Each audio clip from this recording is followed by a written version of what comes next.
Chapter 6, Organizational Change, Part 3.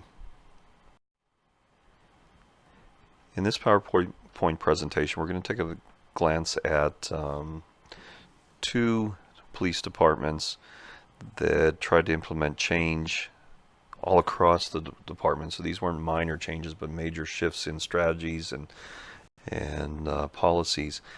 And one was Madison, Wisconsin in the 1980s, and the other was Chicago beginning in the 1990s. And so both of these police departments took different approaches to change, and both saw some success. Chicago actually saw a little failure. It saw its program end, and we're going to talk a little bit about that and why that happened. But both of these programs are described in your textbook, and we'll take a look at Madison first. So Madison, Wisconsin in the 1980s, the police chief there was David Cooper. You don't have to remember his name for the test, but it just makes it a little easier when I'm going through these PowerPoints to talk about Cooper, because he was the person who was really behind a lot of the changes. And so I'm pretty familiar with Madison actually during this time, because it's when I was in law school, and I actually got to meet David Cooper in one of Herman Goldstein's classes. And Cooper was a real kind of Renaissance kind of guy. He's not what you'd probably typically think of when you think of a police chief, but he was into art. He was into philosophy, all kinds of other things. But in fact, now that he's retired from policing, he maintains a blog. But I think he also became an ordained minister and did some other things. So again, he's a pretty broad-minded guy.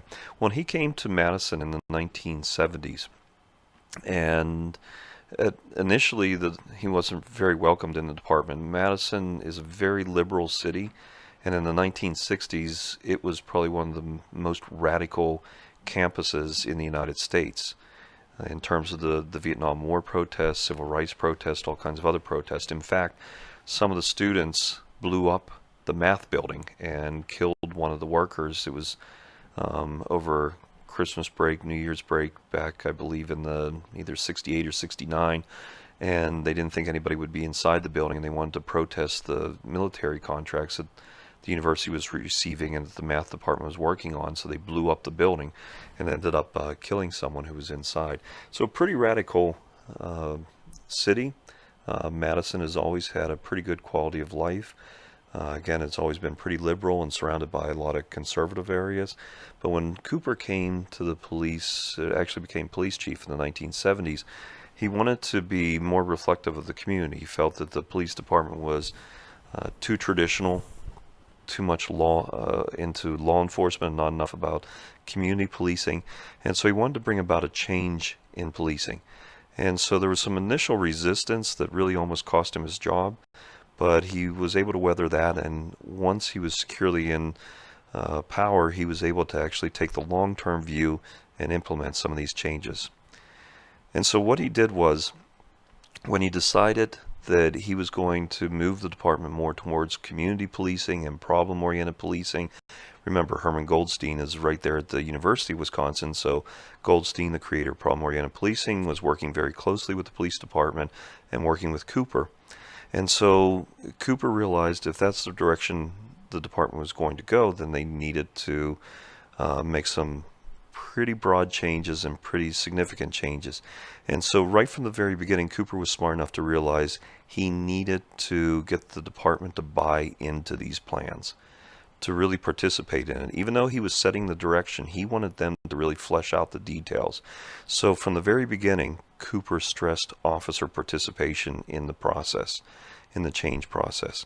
So this is something we're going to stress in this chapter, that if you really want to bring about any kind of long-term change, whatever organization you're working in, or even if it's in your family, if you can find ways to involve the people who are going to be affected by the change, these are people we call the stakeholders, you're probably going to be much more successful in getting them to voluntarily change than if you just issue the order and expect them to follow. So if you can make it more of a democracy and make it so that the people affected by the change actually feel like they had a say in shaping that change, you're going to be much more successful. And that's what Cooper did in Madison. So your book talks about a little bit of this, and they talk about laying the foundation. So one of the things that Cooper did was he was confident enough in uh, his own authority, his own responsibilities, that he delegated power. He was willing to give up some of his own power and to share it. And so he created an officer advisory council. And what this council was, as you can probably guess from the name, was it was comprised of a bunch of police officers who were already on the force, and they would help him to set the priorities for change. Again, he gave the general direction and said, this is where I would like to go. Now, when they got down to the specific details, then the Officer Advisory Council would be able to help him to plot out not only what those changes would be, but how to accomplish them. When it came to implementing change, then, when the Officer Advisory Council felt that they were prepared enough. So if you think back to our last PowerPoint and Prochaska's 6 steps of the change process. So once this was really, preparation, and we're still kind of in preparation even with implementing change, but they prepared and prepared and prepared before they actually implemented the change. They just didn't say, hey, I have a good idea, let's start problem-oriented policing, and we're starting it tomorrow. So Cooper created, on the advice of the Officer Advisory Council, created a committee on the future. And so this was another committee of police officers, and these officers were veteran police officers, but not too veteran. So what I mean by that is they were maybe 10-year veterans, 7 or 8-year veterans, 12-year veterans, somewhere where they were right in the middle of their career, because you didn't want somebody who was brand new to the police force, who knew nothing about it.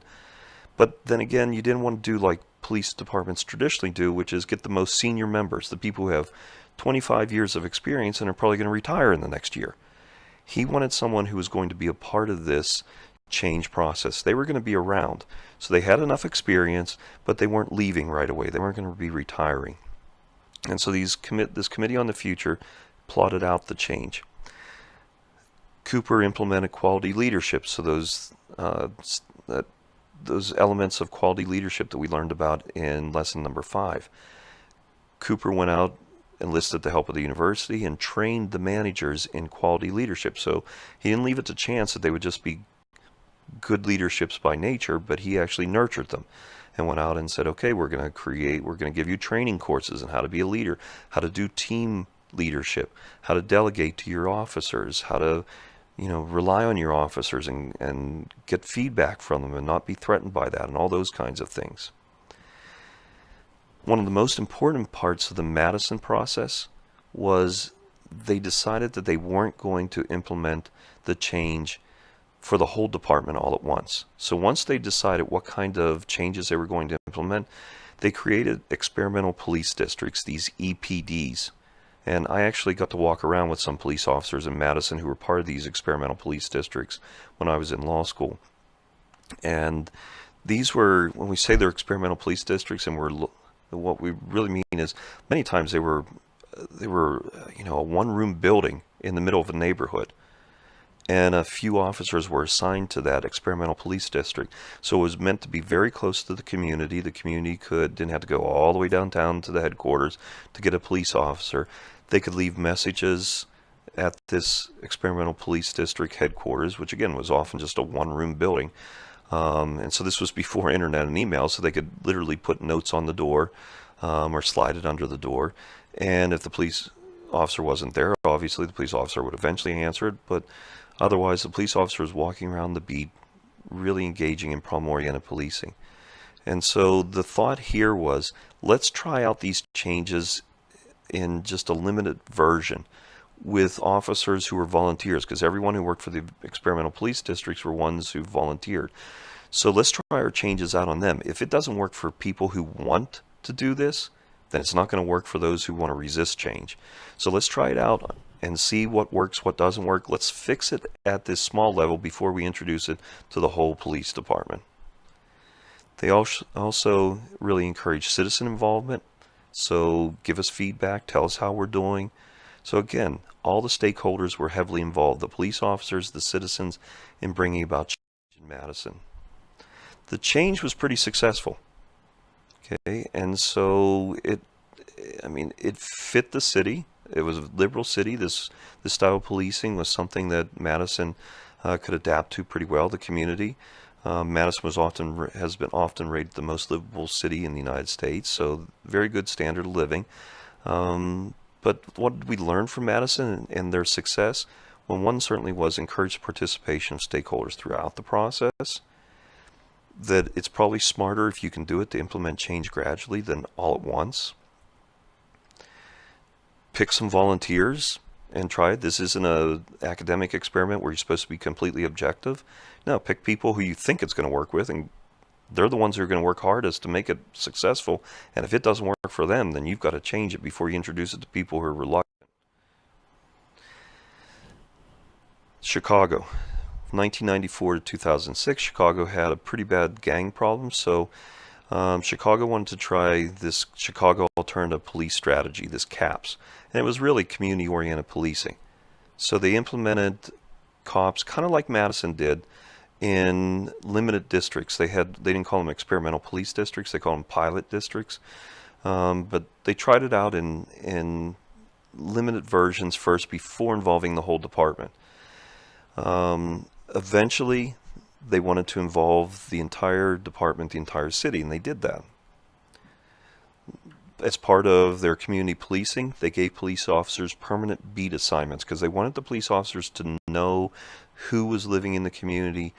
They wanted the community to know the police officers, to really get close to the community because they felt this was a better way to fight the really severe and serious crime that was occurring, the drug crime, the gang crime, all these things. And so this seemed like it was softer policing, but it was actually getting the police into better touch with the community and vice versa.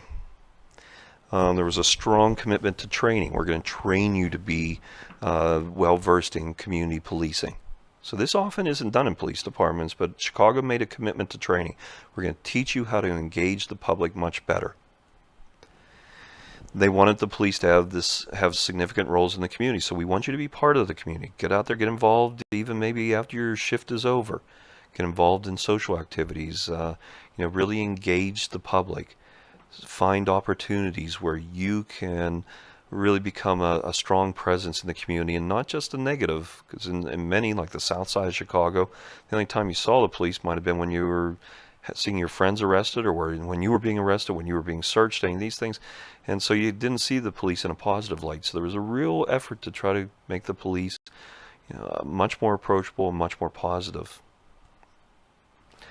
Link the police to the delivery of city services. So don't just rely on your normal police functions of crime fighting, but here's where you could also go to the police if you had some other kind of service. Now, the police might not fulfill that service, but you could actually get these service request forms and submit them, and the police would respond in some way. So again, showing that strong commitment to the community. An emphasis on crime analysis, so using data, as you see here, to identify problems, develop responses. So what is the data telling us? Where are the crimes occurring? What kinds of crimes? So not just randomly going out and patrolling, but actually letting the data and the analysis tell us what we should be doing. Is there a spike in crime in this neighborhood? Okay, then we need to do something about it there. The solution might not be put more police officers on the streets. Might be, really think long and hard about this problem. How can we diminish it? And then finally, Chicago really emphasized WHAM, which stands for Winning Hearts and Minds. They basically took out an advertising campaign to sell this new approach to policing to the police and the community. So they really did a lot to convince, through communication, through this advertising campaign, about how much better your job would be as a police officer if you really buy into it. So this is often overlooked. Many times we just implement change and say, they'll figure it out on their own that it's good for them. No, Chicago was trying to convince them even before they realized what was going to happen. It's kind of like the new iPhones. You need this new iPhone, even though you probably don't, because it has all these features and all these other things. Apple is trying to sell that stuff to you before it even comes out. They're trying to convince you that you really want it, even when you really don't.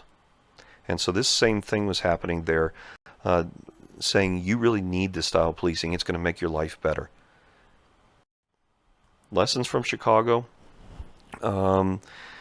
The police did struggle with problem solving because, again, not everybody is great at problem solving, but public opinion of the police did improve. So even though they didn't, solve all the problems that they set out to conquer, the public opinion was much better. They had, they did surveys, they did polls, they found that the public had a greater approval rating of the police.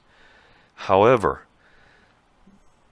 this change, even though it seemed to be making inroads into some of the problems in Chicago, it got just completely pretty much squashed when there was some newspaper from Chicago newspapers put out a series of stories highlighting the gang crime and really presenting it as a growing problem, rather than that the police were actually making inroads against it. There was a new political machine that came into the mayor's office and the top city leadership, and so there was pressure now on the new city leadership to do something about this gang problem that really the media was creating. I mean, I hate to use the term fake news, but the media was somewhat exaggerating the problem and not saying enough about what the police were actually doing. So the new mayor really had pressure, and the new police chief also, the old police chief had left, and so they bring in new police chief. So you had this kind of perfect storm. Media hype, you had a new mayor, you had a new police chief, and the new police chief was more of a law and order type person because that's what the media was really demanding, and they soon just pretty much washed out all the changes and all that, the community policing, and returned to more traditional, more of a crime fighting style of policing.